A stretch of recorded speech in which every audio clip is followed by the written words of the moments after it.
Well, if you're really so determined to have a fight, then I'll oblige.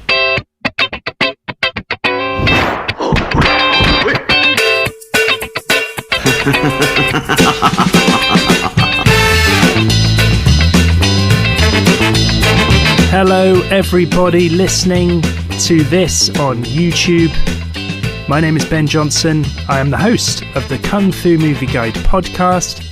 Thank you for listening to this conversation from our archive. The conversation you are about to hear was originally released on the 7th of October 2019.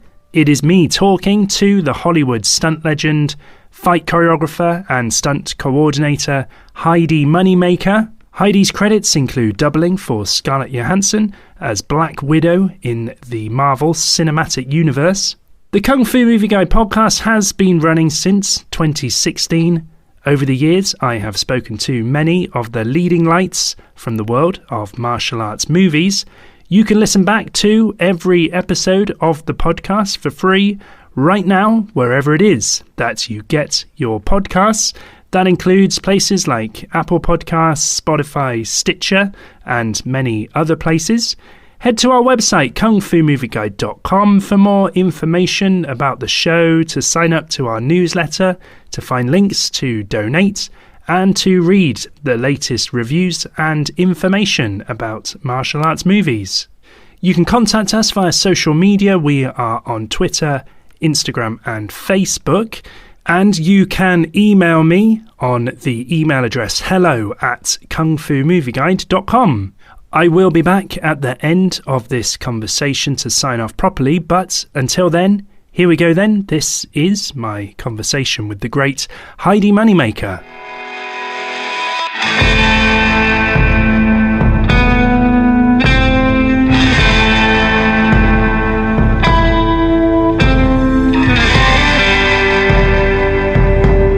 What's a sort of typical day for you like then, Heidi? There's no typical day for me. You know, it just really depends. I mean, right now I've taken some time this summer and I'm working, but I'm not on a solid project. Yeah. So it's been really nice for me because I've had an opportunity to really train myself. Yeah. If anyone follows me on Instagram, you can tell when I'm working more and when I'm not, because I'm posting a lot more workout videos and recipes and kind of just telling you about my day. But a typical day when I'm not on a film would be get up, either make some sort of really great matcha tea drink, or I've been into Four Sigmatic lion's mane coffee. Lion's mane is really good for brain recovery, and you know, those of us who do stunts end up banging our heads a lot, and even if we don't bang our heads, we're getting rattled around a lot. So something like that. Then I'd head to the gym today. I went to 8711. Yesterday I went to Tempest Academy. Yesterday we did a bunch of free running and tricking, and then we did a little fight workout, and then today we went to 8711 and did fight choreography. And then, you know, I come back home and I work on stuff for my company, Fierce Lotus Fitness. When I'm not doing that, I'm either, you know, taking care of my dogs or my cats, or, you know, doing a little research so I can, you know, get myself prepared to shoot a little short film. How do you relax then, or is that your own way of relaxing as well?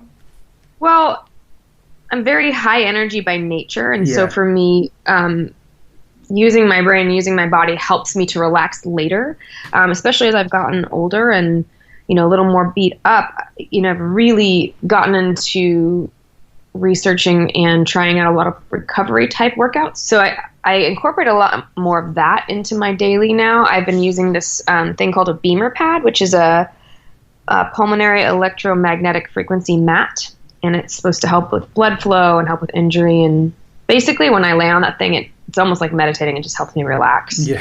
With a lot of this though, Heidi, and also it goes into, I guess, a lot of the nutritional stuff as well that you do. When you're teaching and you're training people, do you find a bit of time to try and find what the person is that you're teaching, what's going to work for them personally? Because everyone's different. Absolutely. I mean, you can go even farther into that to say, you know, it's really important to get yourself to a really healthy homeostasis so that you can listen to your body's needs. Because for me, we all rotate all the time, right? So you can be deficient in vitamin C at some point, and once you boost your vitamin C, you're no longer deficient in it. You get it through your foods and you're good to go. So same thing with any other, nutrition plan, like there's times when I have gone, vegetarian and vegan for a few weeks, and then I feel that I start needing some meat again. Mediterranean diet for a little while. I went keto for a minute, tried that out, and had some benefits for sure. So it's the same thing with anybody. It's like you have to kind of try some things out and figure out what's working for you right now. And do you ever just have a cheat day where you just order a pizza? Yeah. Yeah. Well, I don't really do cheat days because I'm a very extreme person. Yeah.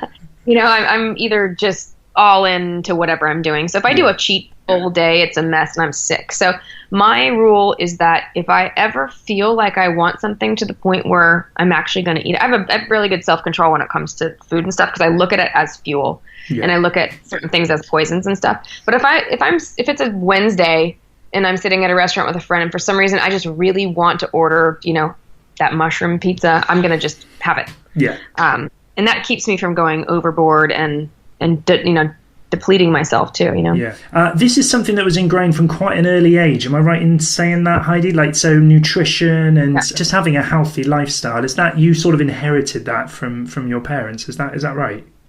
That's right. I feel so blessed in so many ways to have had the parents that I have.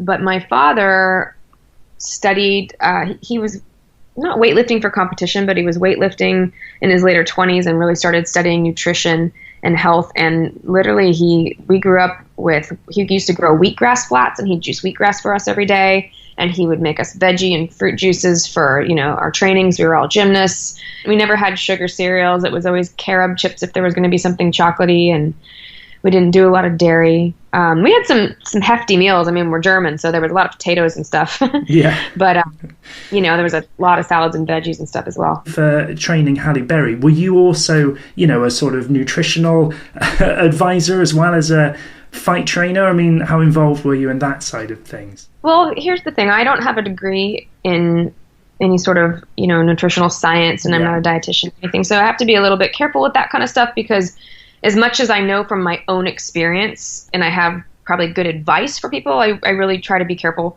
because that can become a problem for me. But I always recommend a high quality branched chain amino acid for anybody starting to train with me or to train with any 8711 because the amount of depletion you go through just in the amount of hours and work that you do, I mean, that's a must. And with Halle, I mean, she has her own fitness trainer that she's been working with forever, and they have their own fitness company. And she has, people she works with for her diet. She's pretty specific on what she eats, but I definitely had recommendations on things. And then I would, kind of give her like, I like this brand. This is a good, thing for you to use. And actually, to be honest, she's very well versed in a lot of this and recommended some things to me as well. So in her case, she's just an outstanding client, she just, came in already fit. She used to be a gymnast. She works her ass off. She's got a lot of, she's a really smart woman, and she's does her research when it comes to nutrition and stuff. So, and when you're training someone, I mean, that's the kind of attitude you really want, isn't it? I guess, but you must have been in situations where someone doesn't want to put the hours in or the effort in, and if so, how do you go about getting around that? Well, first of all, I mean, most people and most women, I would say, I don't want to say most, a lot of women don't have the same mindset as I do because I'm a little bit off. I'm a little psycho about training and health and nutrition and fitness, and I know that, so I'm not trying to push myself on anyone in that way. So I generally come to a situation when I meet somebody and I just try to assess who they are, what they stand for, where they are, and what they're trying to achieve. So in the case of Halle, what we were trying to achieve was not just to train her as an actress doing a fight movie. We were trying to train her as a stunt woman, and a very good one. Mm-hmm. And so that's a different case. And for someone like her, she had to put the hours in, otherwise she wouldn't have been able to achieve it. And she did. She's an extremely hard worker. You had quite a few months with her for John Wick 3, didn't you? We trained almost 6 months. Wow. Yeah.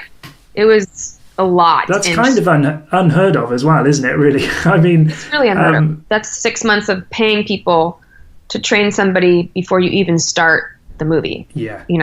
And I can't just take Halle in there I can, but you don't just take somebody in and train them one-on-one. Like, what you need is people for them to fight. You know, you need other people, and there's many people that have to be involved, so that you're not just talking about 2 paychecks, you're talking about 6 or 8, you know, plus a facility rental. So it is very unheard of. But the great thing about that situation was that they'd already started the movie. So she wasn't filming her sequence until the end of the film. Right. So while the film was going on and we were all already on contract, we were able to train her throughout. And then at the same time, Chad Stahelski, the director, and I think he was one of the producers on this as well, he had a very specific ask when it came to what Halle was able to do. And so for him, it was a no-brainer, like, this is happening. And it wasn't just training with me, it was training with Taryn Butler with live firearms, and it was also training months and months of working with those dogs and stuff too. So. Yeah, because you've got to turn someone into someone who's not done, or certainly isn't known for doing action, and turn her into the female John Wick, because they're supposed to be buddies. They've been through the same training. That's quite a huge challenge, isn't it? to do that. Yeah. Normally, there's not as much pressure because I'm on a film, and usually I'm doubling the person when I'm training them. Not always, but I know that at the end of the day, I've been doing this long enough that there's a few pieces that this person needs to be able to do in order for this to be believable. And if we can get this person from point A to point D, awesome. If we can get A to Z, incredible. But worst case scenario, we put me in my costume and I do the piece that they can't seem to nail, right? So I work really hard trying to get my actresses to do as much as possible, because I think it's really, I like it when I feel a sense of achievement when they can do it themselves, because then I feel like, I'm a coach by nature, I guess. But, if they don't have the time, or they don't, they're not really into putting the time in, it's not that big of a deal, because I know that I'm the double. I'm going to come in. Gotcha. We'll work together as a team. It's all good. But it was different for Halle, and it's kind of becoming a trend now too, where actors and actresses are wanting to be authentic and actually, train to become these characters. And so now there's a lot more pressure because, with Halle, yes, she had a stunt double, but that's not what the director wanted. He wanted her to do it. And that's a staple of the 8711. That's their tradition, isn't it? That's how Chad and David have always done it, since day one. Yeah. All that action is done in camera. And that's the beauty of it, particularly with the John Wick franchise. And obviously, I guess if Halle Berry's signing up for that, she's got to. That's what she's in for, isn't it? Really? You can't hide so much in an 8711 production, can you? No, and you know what? Within a couple of weeks of working with her, it was very clear why Halle Berry has everything that she has, and I mean that in the sense that she's earned it probably twofold. Like there's a reason that she's got an Oscar. There's a reason that she's a hard worker. Like, to the point where I started realizing that this woman is I'm going to have to stop her. Like, I had to really get to know her, and I had to watch her mannerisms and understand when she needed to stop, because she'll go until she, pulls a muscle, or till she, just can't pick herself off the ground. And that's actually not a great way to train. You want to train to a point where, okay, hey, I'm getting tired, I could get hurt, kind of thing. So she's so gnarly, she's awesome, but I had to start reading her and saying, no, I think you should stop now. Yeah. And you've got to be that emotional anchor as well, not just Halle, but I mean whoever you're working with, you've got to know when to say stop. Yeah, but you know what? Most people are pretty easy to read. Like, they tell you that you can just see by the movement or by their face.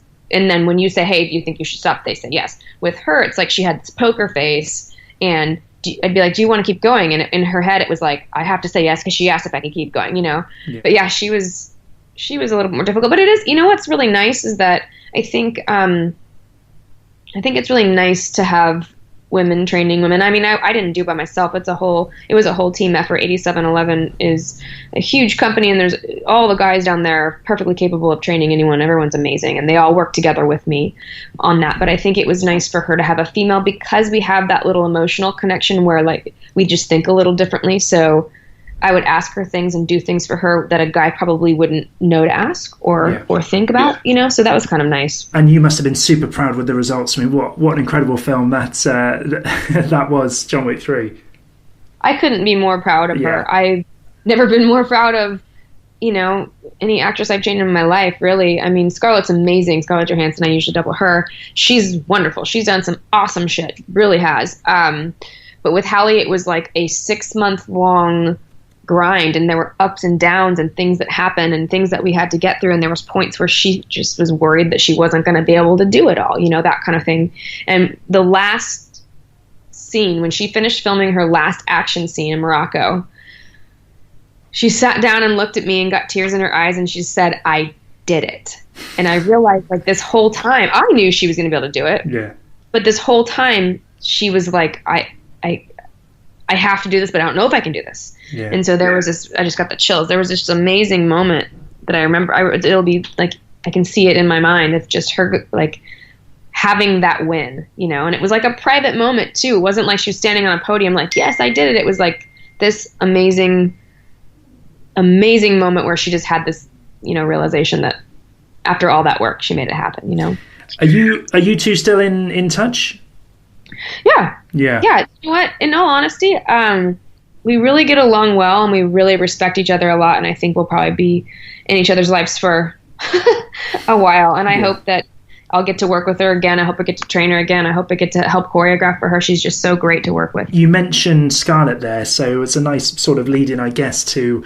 well, first of all, this new Black Widow movie, are you involved in that? Could you tell me, even if you were? Marvel's really funny about all that stuff. So I don't know if I'm allowed to talk about that or not. So let me get back to you on that. That's fine. It's a long-awaited solo film for Black Widow. You've been involved since, sort of 10 years ago? It's about a decade, maybe, that you've been doing Black Widow. Is that about right? 10 years, yeah. The first film we did was Iron Man 2, and it was in 2009. So, yeah, it's been 10 years. Yeah. I think, you know what? I don't know what's going to happen with this character ultimately, but I think it was a long-deserved solo film, you know. And I think it's nice that I like what Marvel's doing. I think they're highlighting a lot of females. They're highlighting some different ethnicities. They're really giving everybody a chance to have their moment, kind of thing. And I hope they continue to do that, because I think there have been people who have felt left out in the past, and now they can really, especially kids looking up to these superheroes. You want to have a female character. You want to have, the Black Panther was an amazing film, and honestly, it was so great. You have all these young African American kids getting to have this amazing superhero to look up to. So that first time, I guess, meeting Scarlett Johansson, if you cast your mind back there to Iron Man 2, I mean, you were brought on there as the stunt double. Just meeting her and working with her, I mean, how does that dynamic work? I know you two are you're good buddies. Yeah, you know what? She came into Iron Man 2 just ready to go. She hadn't done a film with this much action, I want to say, at least on her part before. And so she was really dedicated. I think we trained with her for 6 weeks before we started shooting. And, she came in like 3 days a week and just really was very, very keen to try to learn everything that she possibly could. We put her in some wires, and she learned a lot of hand-to-hand stuff and everything.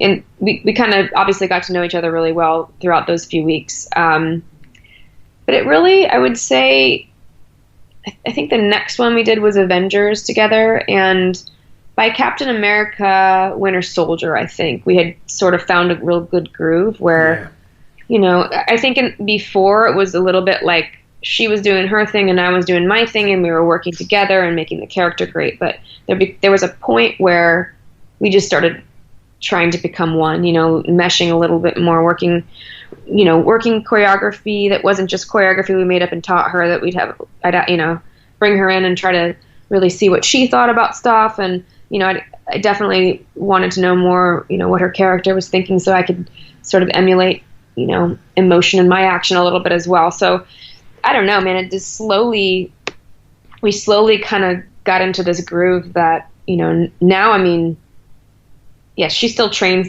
before a film and we still teach her choreography, but now I know what she does well. I know what we can put where, and if need be, and we come to set last minute and they change everything and we have a whole new fight, I can put something together real quick that she can already do. Yeah. Even though it'll look different than what she's done in the past, I just know the movement patterns that she does well. Yeah. And so that's kind of nice, knowing somebody that well. And she trusts me that much that she's like, cool, we're going to do this. It's going to look great. Good. Yeah. You know, Black Widow has evolved so much throughout that decade. How have you managed to sort of shape that character through the years, would you say? Well, to begin with, I mean, the fight coordinator for the first two, for Iron Man 2 and for Avengers, was Jonathan Eusebio. Yeah. And he is one of our 8711 JoJo. Stunt coordinator directors. JoJo, yeah, exactly. Fight coordinators and stuff. So really, to be fair, the concept of Black Widow fight style really came from him and the team. Yeah. And so for me, it was just kind of evolving into that. And, 3 movies in or whatnot, I mean, I'm starting to help with the choreo. And then 4 movies in, I'm training Scarlett by myself. And, before you know it, I'm choreographing, half of her stuff on the side because I know her, I know me, I know the character, and there's so many other characters involved. They're like, Heidi, go choreograph this fight. See you later. Yeah. That's the thing to remember about Black Widow herself, is that she is a human being. She's not like a god or anything, and she's not a Incredible Hulk. That's the challenge, isn't it, really? You've got to come up with choreography that's believable in a world which is so kind of unbelievable. So, I mean, how do you go about doing that? Well, that is actually what I like about her character the most, is that she's human, and that she actually has to be smarter than everyone else, faster than everyone else, and, be thinking ahead more so than everyone else, because everyone else she fights, or everyone else on her team, they have some kind of superpower. So that's actually an amazing creative outlet for me and for anybody else who's involved in this character, is that you get to really, open your mind to what would I do here? How would I get out of this? So for me, that's a thing that I love, and it makes for a more interesting fight scene for me. But it does pose a challenge sometimes, because we might be, in space, or doing something that just seems like a human couldn't possibly do. But she has a ton of weapons. We try to get her thinking a lot. She uses her brain a lot. And, the cool thing is, every once in a while, she sort of has a comedic beat, that plays back into her not having a superpower. Could you just talk us through what that relationship's like? I mean, is there moments where Scarlett might say, no, I've got this one, Heidi, I can do this? Or are you... Oh, yeah. Is that's how that works? So it's really film dependent. And sometimes there's so much going on, and two different units shooting, that there's just not a possibility for her to be in 2 places at once. So I might do a little more basic piece of a fight that she would normally do. Generally with anything that's, dangerous, we don't have her do, even if she's capable of it, just because, for reliability reasons, even if she gets a tiny scratch on her face, we can't shoot until it heals, kind of thing, Yeah. So, in that sense, like anything, getting blasted through windows, or, thrown to the ground, or whatever it is, that's generally me. And if we have the time, with regard to fighting and everything, that's usually, a lot of that is her. But it just depends on the film. It depends, depends how much time we have to shoot. Depends if we've got 2 units going or 3. Have you ever been injured through a stunt? You know what? Yes, I have. I've had a few things happen. I separated my AC joint, my collarbone. I kind of split my calf in half one time, the muscle. I got a pretty good scar on my forehead from being blown through a window, and just randomness. The wood frame kind of broke. It was balsa. It should have broken really easy. It just kind of broke jagged and cut a piece out of my head. Things like that, where you're just like, no, it shouldn't have happened. I've banged my head a few times. I've had some pretty severe concussions, which are, that's definitely not an injury. Like with most stuff, I'll rehab and then kind of push through if I can. But with those ones, you want to really take the time and heal, because it's no joke. We should say, though, the majority of the film sets you're on are very safe environments. Is that, I mean, as a whole, yeah. these are in safe environments. So the problem with what we do is it's a very calculated risk. So we do everything we possibly can to make it as safe as we can, and to, try to think of any little things that might come in the way to cause, a monkey wrench that might cause a big problem. But at the end of the day, things aren't always perfect. I mean, you do the best you can to make it safe, and these are safe sets. They really are. But every once in a while, just a little something goes wrong. Like I was on a film one time, and somebody was doing a big jump at I don't know how many feet, maybe 40 feet on a line out of a window, and the wind picked up and basically took a cable and wrapped it around something it shouldn't, and it caused a big problem. Could have been a really bad thing. But, we're outside. Everything is as safe as it can be, and, you don't know if that there's going to be a random gust of wind happening all of a sudden, Yeah. So I would say I generally work on safe sets. If I get called for a job and I don't know the person, or if I don't feel like it's going to be safe, I won't do the job. Yeah, I was going to say, Heidi, have you ever had one of those instances where you're like, there's no way I'm doing that? Yeah. Yeah. Yeah, I mean, for one thing, I'm not a big fan of... I love animals, and I love bees, and I love insects and everything. I really do. I'm an animal person, but I'm not a big fan of doing stunts with wild animals or bees or spiders or anything like that, because, it's just a little different. Like, I got called to double Jennifer Aniston one time and be covered in bees. I was like, nah, I don't want to do that. How are you with the dogs in John Wick 3? Well, because the dogs never attacked me, I got to be their friend, which was cool, right? Cool. So I got to know them really well, and I loved those dogs. The trainers were so nice. They would let me come in and spend loving time with them. I had a wake-up call in the beginning of training with those dogs. I was holding my iPhone, and I was tracking and filming with the dog. And when the dog got to the trainer and bit the tug and went down, I pushed in with my hand because the dog was trained on the toy and he was down. The dog saw my phone in his peripheral and thought it was another toy being offered him and jumped up. And funny enough, somebody else was filming it. Like, I moved out of the way and the trainers got him right away and nobody got hurt and everything. But it was that moment of like, wow, that was really stupid, Heidi. These are dogs trained to bite toys, and you're in the dog's space in the middle of when they're doing a stunt and pushing your phone into the dog's mouth. I mean, it was one of those where I was like, wow, okay, pay attention, start realizing what you're doing here, that kind of thing. But that's the thing, it's these unpredictable things, or it's these things you just don't account for, and that's how things can go wrong, isn't it, I guess, on film sets. Yeah, I think that's with anywhere, Yeah. Off a curb at the wrong time and someone's texting on their phone, they hit you with their car, it's like that kind of stuff happens all the time. And so it does, those things happen on film sets as well, even if you're as safe as you can possibly be, Do you ever get nervous before doing a stunt? You know what? Yes. Yeah. I used to get really, really nervous, which is really good. I think if I'm scared to do something, I won't do it, 'cause then something's wrong. Nerves are great because it spikes your adrenaline and gives you more energy. And so there came a time kind of in the middle of my career and I was like, oh man, I can't get nervous anymore. Like, I was so used to what we were doing and I was so into it that I wasn't getting that adrenaline spike. I'm like, man, I gotta do something new. But I flipped a car one time. I did a cannon roll in a car for a film, and that was the most nerve-wracking stunt I've ever done. It was great. Imagine. So it's also the most fun one I've ever done, but that one definitely, I was nervous for weeks. Yeah. Which movie was that? It's a movie called The Host with Saoirse Ronan. How do you sort of get into the zone to do something like that? Well, the problem with something like that is it's not something that you can rehearse the full move, right? Yeah. Because it would be very expensive. Yeah.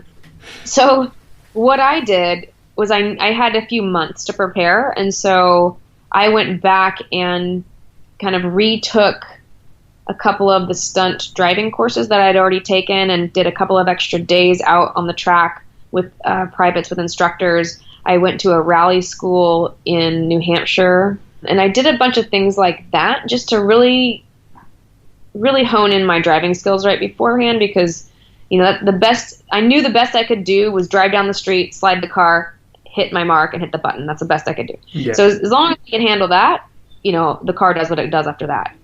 So that's how I prepared physically and mentally, is I just went and drove. If anyone is looking to get into the stunt world or to get into movies, would you be saying to people, learn your craft, learn lots of different things, learn how to flip a car? You would recommend that to people? Absolutely. And if you think about it, I've been in the business, I think 16 or 17 years now. I've had these many years to work on these skills. So what I would say to somebody starting off is, first of all, there's probably something that's pulled you into the business, whether you were an athlete or, you grew up driving cars or whatever it was.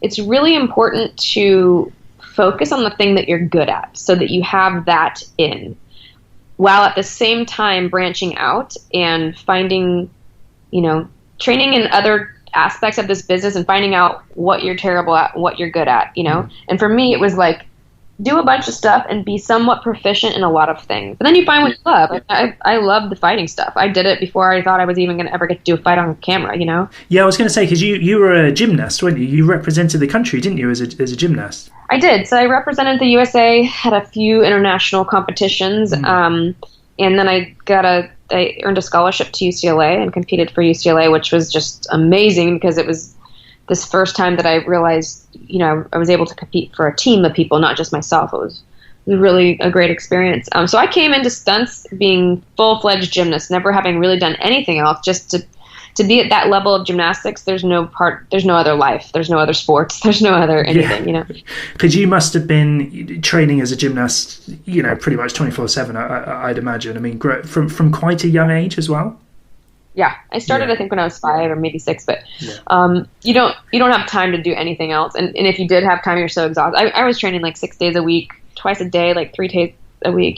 During school was a whole thing when I was younger. But the great thing about being a gymnast is you're so strong in so many ways that you are able to pick a lot of things up that take other people a bit, to get through. So I feel very fortunate that was my background. And having done a lot of dance with gymnastics, so we did a lot of ballet and jazz and stuff, throughout my whole lifetime. So as far as choreography goes, I was able to understand and pick that up as well. And sometimes, to be honest with you, I treat it like a dance because it makes my rhythm better, it makes the fight better, and I'll count in my head or I'll put it to a beat, so that I'll match the beat to the process of where the actor would be at this point. What's happening? Why am I throwing this punch? I get really frustrated when I see fight scenes that are just like punch, block, kick, punch, block, kick, punch, block, kick.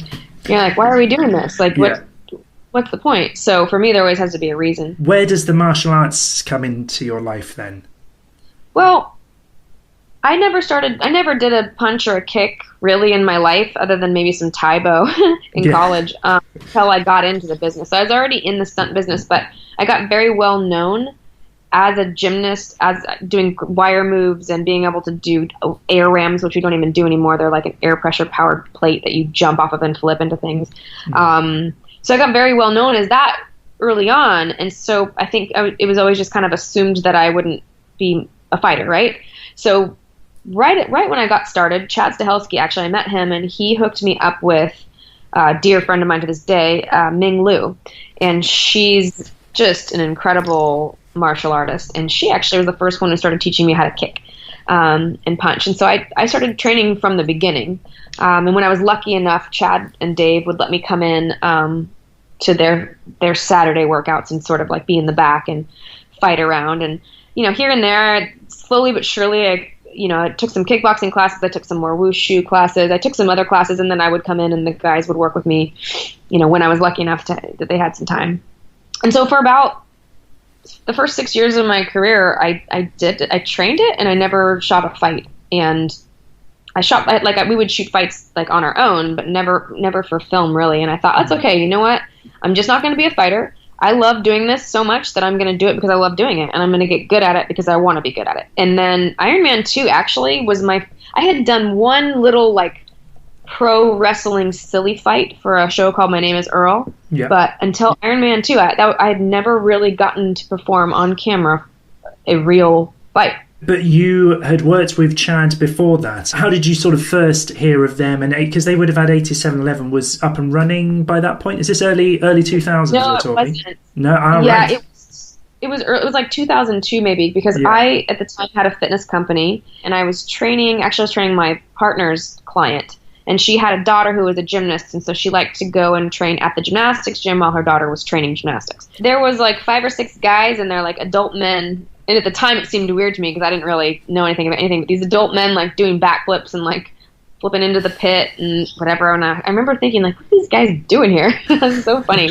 They trained as gymnasts, didn't they? I mean, Dave Leitch and Chad. Chad, maybe Brad Martin, Chris O'Hara. I'm trying to think I don't remember who all was there that day. It was quite a while ago, but they were on a break from The Matrix 2 and 3. So they had done the whole San Francisco sequence, and they were getting ready to go over to Australia, but they had this little bit of downtime, and so they were training. And so Chad came up to me and, had talked to the owner, and the owner said, oh yeah, she was a really good gymnast, and he basically was looking for some help stretching. He's really tight, and if I could help him out at all. And so we just kind of got to know each other, in the weeks before he left, and he, told him that I'd done a couple of stunt jobs and was looking into it. And so he introduced me to Ming and Chris O'Hara, who actually helped me a bunch and helped me get a job, one of my first big jobs and stuff. So that's kind of how that happened. And then when he got back, they had they used to train out of a warehouse in Culver City, and 8711 wasn't a thing yet, but it kind of was like an 8711. Mm-hmm. And so they had a little space there. It was like a mocap studio that they worked out of. And they on Saturdays they'd go in there and do fight training, kind of like we do now.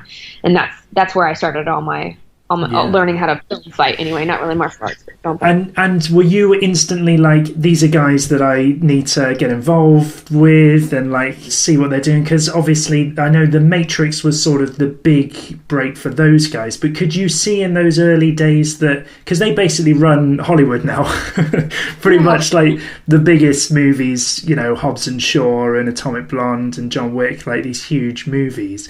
Did they have that vision even back then that, this was where this was heading?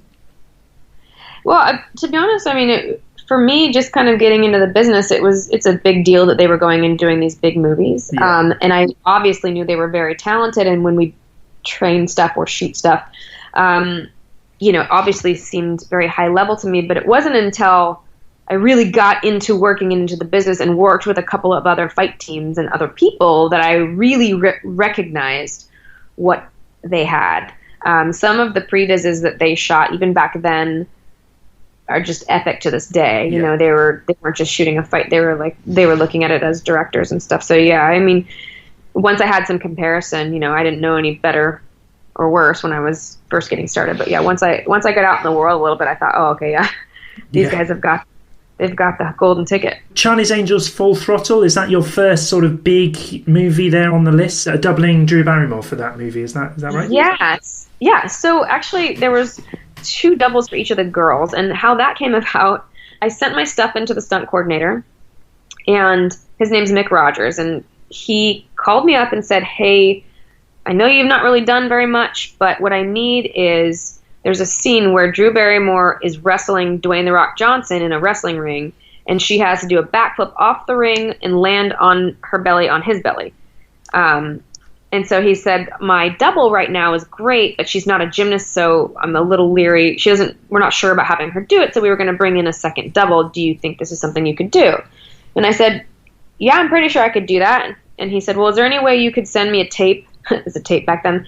Yeah. Could you send me a tape and just video yourself doing some stuff just so I can get an idea? And so I talked to Chad, and he called Chris, and because Chad was out of town, and Chris, bless him, came in and spent 2 hours with me in the gym and basically just directed me, things that I could kind of already do but wouldn't have known to put on tape. Like, for example, he ran up and punched at me and clotheslined me, and I did a gainer backflip to the ground. It's something I could already do but wouldn't have known to do, Yeah. So I put all this on tape, and I sent it in, and Mick was like, okay, great. Yeah, you can definitely handle this.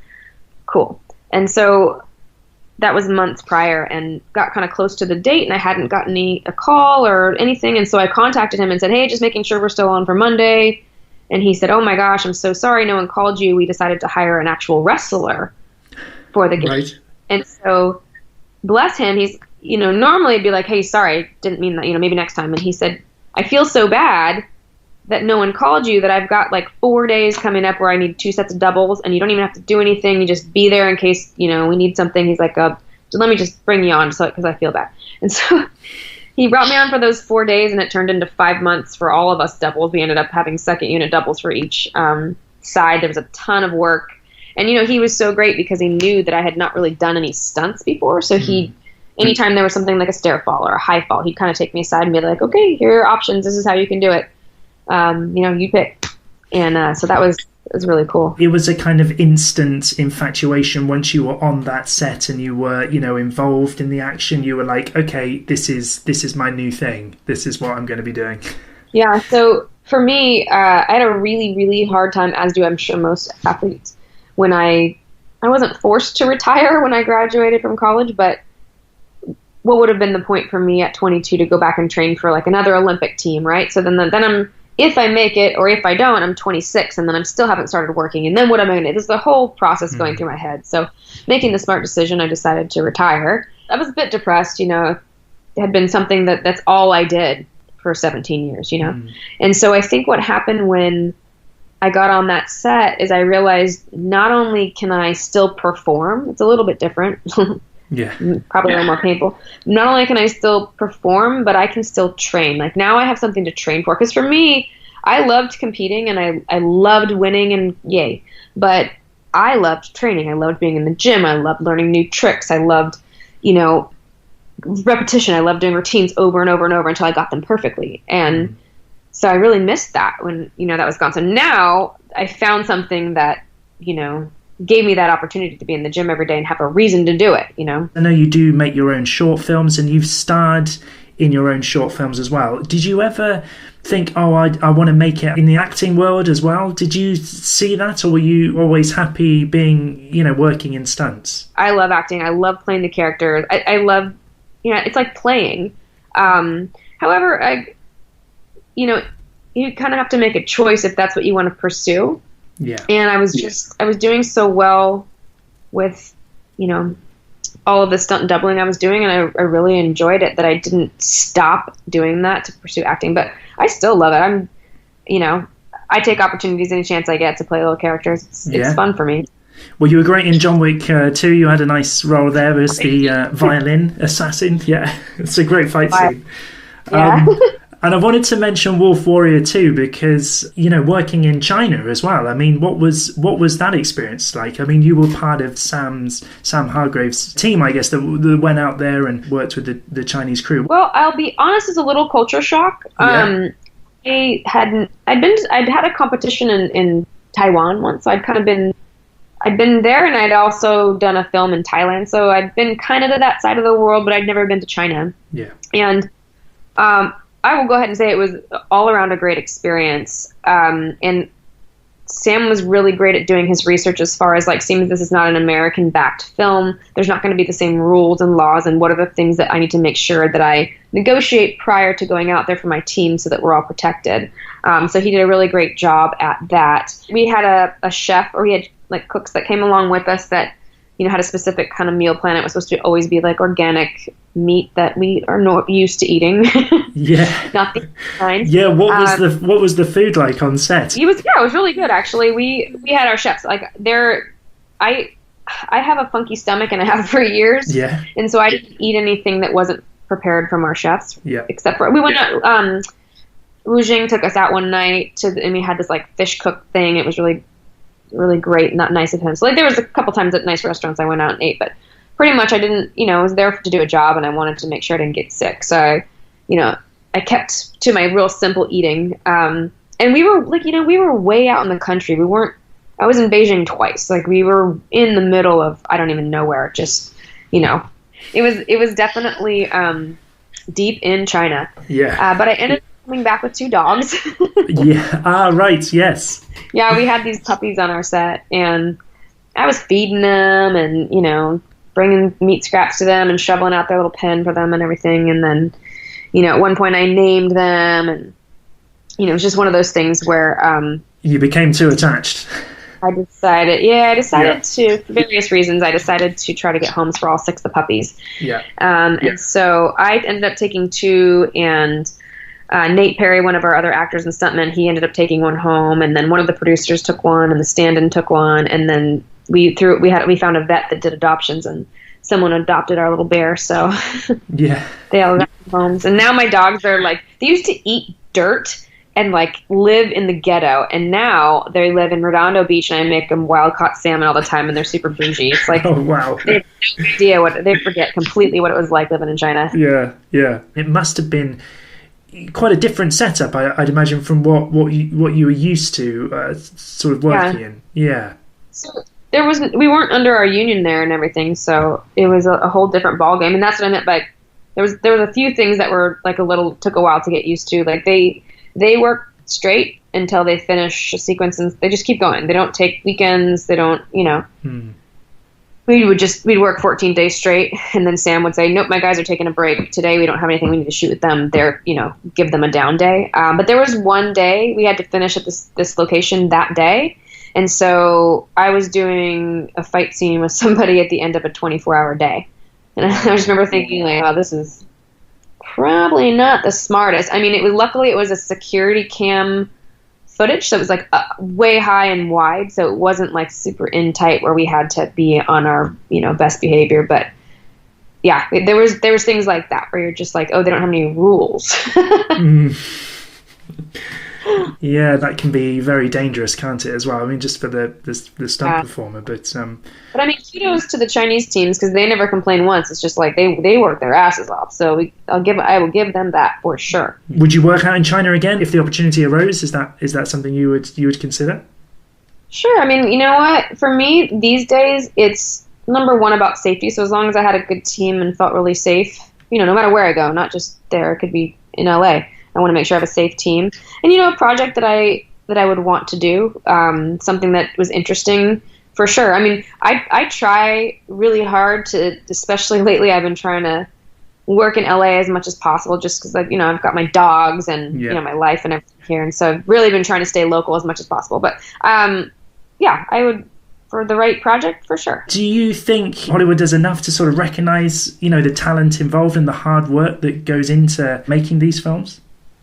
Well, I think that they're starting to highlight it a little bit more. In the past, the part of the problem was that the stunt industry was kind of under wraps, right? Because it was a little bit of like Hollywood movie magic, where you'd have an actor come in and there'd be a stunt double, and not everybody knew that was a thing. Not everybody knew there was a stunt industry. Yeah. Not, a lot of actors didn't want people knowing that they weren't doing what they were doing because it was their character. So I think now it's becoming more well-known. Actors are a little more open about talking about it because it's, not so taboo. And I think it's evolving nicely. I do agree that there should be a category in the Oscars, just because it's a little weird that it's, it's not. I definitely think that's strange, and it would be nice if, the Academy were to recognize the stunt department, or maybe the action department. I don't know how they want to, make that category. I feel like there's definitely been some good recognition for stunt people, and for, the Hollywood Reporter just put out an amazing article. When they first contacted me about it, I thought it was about the actresses, and we were going to come in and be featured with them as their stunt doubles. And the more I got to talking, I realized, no, it was about us. Yeah. And they got our actors to agree to come with us, which was just, that was really flattering, amazingly flattering, that article. So I think so. Yeah, I think it's becoming a more well-known thing. Scarlett's been on camera with yourself. Keanu is the first person to say, I didn't do the stunts. Stunt people do stunts. That helps, doesn't it? When the actual actors themselves are actually, bigging up the stunt departments. That's got to help, hasn't it? Yeah. That's huge. I remember pretty early on working with Scarlett. It might have been after Avengers or Iron Man 2, I'm not sure, but she did an interview with Ellen on the Ellen show. Yeah. And she said something like, I had this amazing stunt double and gymnast, Heidi Moneymaker, who did a lot of that stuff. And Ellen goes, no, you're not supposed to say that. And she said, no, I have to. She did all this work for me. So that's a testament to her characters. Like, she's very willing to give, credit where credit's due, and that wasn't necessary. It's not something I required, or was even, something she had to do, but it was really nice of her. So a lot of actors do like to play up on the fact that, I did all my own stunts for this, but it's good to see that sort of type of thinking maybe in the past. Yeah, I think we're kind of molding into one. I think you're going to start seeing actors really putting in the time and becoming action stars all through and through, and then you're going to see more. You are starting to see more stunt people because we're performers now. Stunts used to be walk on set, punch, kick, and then the stunt guy goes over the counter. That was sort of how stunts went. Or bigger stunts too, like the stunt guy drives the car and goes off the cliff, actor pops up kind of thing. But now, with the free running and probably because of the Matrix and introducing, like an Asian martial art, trend, all of these fight scenes and things that we're doing, free running, parkour, this whole thing is becoming more of a performance. So you have to be not just a stunt man or woman, you have to be a performer. So I think that's leading us into a world where, okay, well, we're going to start playing characters because we're used to being performers, When you're doing your own fight choreography, what do you look towards for inspiration? I'm a big fan of fusion. So for me, I'm inspired by a lot of different things, but I generally like to know. It's very hard for me when they put me in an empty room and say, make up a fight scene for these two characters. Right. Because I think it's really important to understand the story. I want to know the location. I want to know where we are, what we're doing.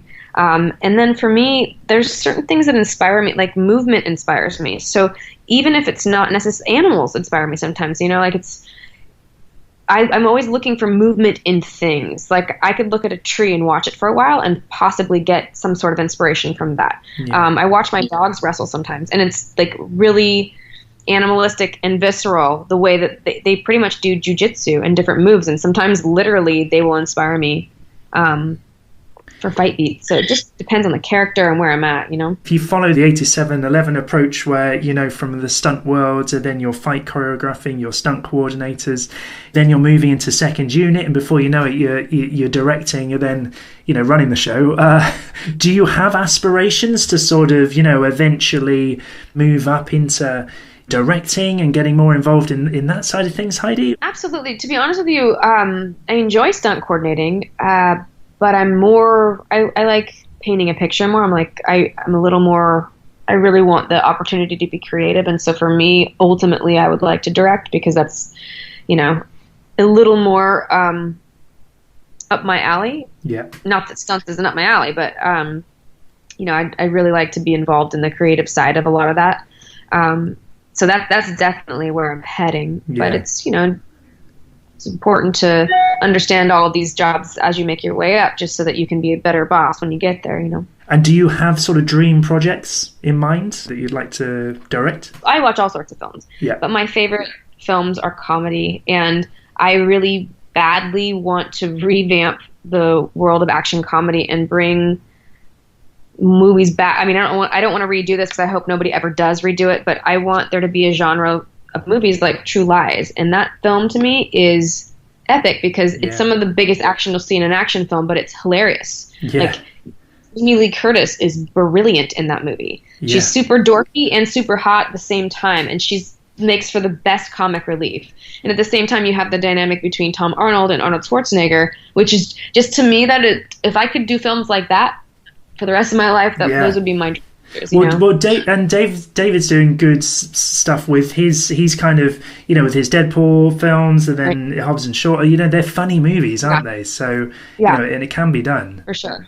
If you could take True Lies and, put a little Simon Pegg style. Yeah. Oh gosh, Hot Fuzz. If you could take Hot Fuzz and make a cross between Hot Fuzz and True Lies, that would be my dream baby. That sounds great. Who has impressed you the most, would you say, over everyone that you've worked with? I would say Steven Spielberg. Yeah. Was definitely, I worked with him on a couple films, and he's just, he's, if not he's one of the greatest directors of all time, and just the way he works with the actors and the way he works with his heads of department and the way he pulls a film together, to me, was really impressive. And what actors have you worked with that you've been so impressed by? Well, obviously, Scarlett is one of my all-time faves. She's just a genuinely amazing person, and she's a badass, and we have a great relationship for the last 10 years. But other than her, I would say Halle is just an incredible all-around package. She's a wonderful person as well, but what she brought to the table on John Wick, is more than I've seen in a long time, if ever, from, the amount of work she put in and the amount of heart she had through some serious adversity. So Halle was definitely, she's definitely, yeah, for sure. And Keanu as well, I guess but he just loves it, doesn't he? I can't even say enough about him. He's just, like, I don't know how he does some of the stuff he does sometimes. He works so hard, but the poor guy, he just, like, after, weeks of training, just limping into the gym, and the guys are like, okay, go ahead, we're going to throw you a million times. Yeah. And he's such a nice man as well, good person. Yeah. That's not all hype then. He is genuinely the nicest guy. Yeah, okay. That's good to hear. Very, very nice guy, yeah. Heidi, thank you so much for talking to me today. Absolutely. Have a great day, and I'll talk to you soon.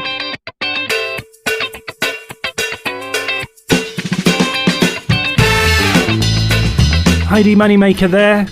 Great to talk to Heidi.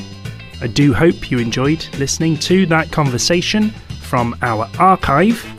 Check out the links in the description of this video to find out more information about Heidi Moneymaker and to find more information about this very podcast. And if you do like what you hear, then please do like the show, tell a friend, write a comment, subscribe to our YouTube channel, and subscribe to the Kung Fu Movie Guide podcast wherever it is that you get your podcasts. Thank you so much for listening to this conversation, and until we meet again, do take care and bye for now.